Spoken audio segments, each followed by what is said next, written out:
We're with David Burkett from Ellesmere Sustainable Agriculture and talking about the Tanaku project. And David, just explain to us, just tell us a wee bit about how Tanaku started.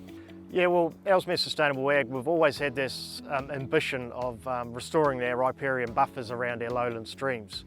So when MPI's Job for Nature program came out, that gave us the ability to realise that ambition and get some plantings and some employment done around that area. So overall, what was the goal? What were you hoping to achieve? There was probably three main goals. The first one was obviously around employment. This came about at the beginning of COVID, and through this program we've employed about 50 people. The second part is actually the riparian planting itself, getting those plantings in place and the benefits that provides. And part of that is also looking at the water quality testing as well. So we want to know what's happening prior to our planting, and also the end result after planting. And the third part is education.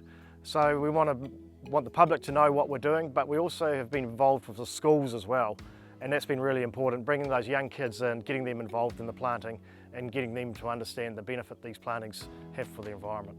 We've also been able to extend the program with some additional funding, looking at workshops that people in the community needed, farmers needed, and that's been able to upskill farmers so they know what they need to do.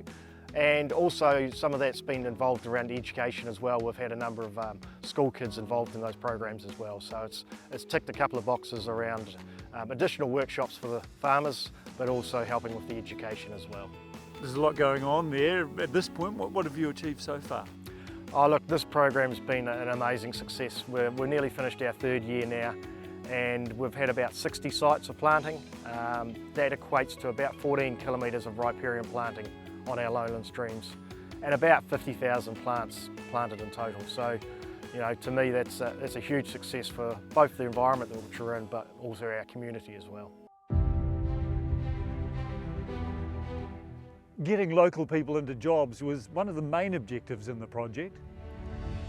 Some of them were young people getting their first job in the workforce, while others used Tanaku to change careers. The past 3 years have created many wonderful examples of Tanaku helping people get started or get through a difficult period when so many lost their jobs due to the pandemic. Restoring riparian buffers along waterways and wetlands has been a top priority for the Tanaku project and provides an enduring legacy. Yeah, so our key criteria are to improve biodiversity and also enhance water quality in the Ellesmere area.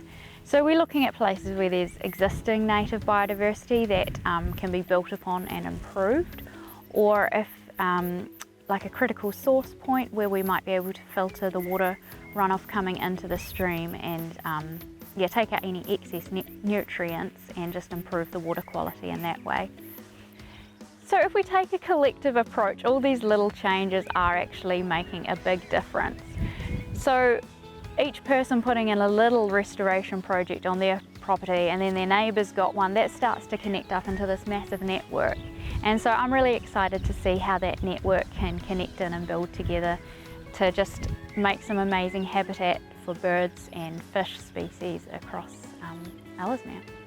We've put in over 50,000 plants so far, and they will be here long after I am not. Improving the water quality in Ellesmere has been at the heart of the work of ESAI. Water monitoring gives the group a better understanding of the key issues and the ability to track changes over time. Tanaku contracted experts to monitor water quality at 10 sites along 3 local streams and installed 2 permanent groundwater testing stations on 2 sites. The water quality testing is a key part of the project. As we know, a lot of our Canterbury rivers and streams do carry excess nutrient and sediment. So understanding what the water quality is before we start the project, and then also after the planting has been in place for a number of years, so we can see the benefits that the riparian planting will deliver for water quality.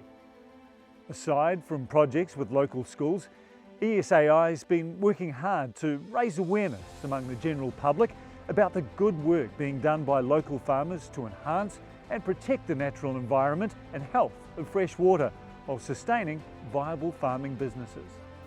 Farmers have not received a lot of positive exposure over the years, and so a key part of this program is how do we get those good stories out around these riparian plantings and other mitigations that farmers put in place.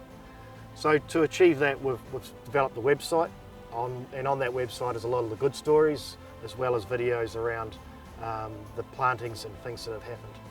So, you know, I guess part of the education of this project is both around the students, but also educating the public, and particularly our urban public, around all the work that does go on in the rural community and the benefit that work does for the receiving environment. Some of the real valuable opportunities of the workshop, relationships that we've been able to develop with local tangata whenua and environmental groups like Pest Free Banks Peninsula. So that will benefit the community as well through the relationships that we build through the workshops.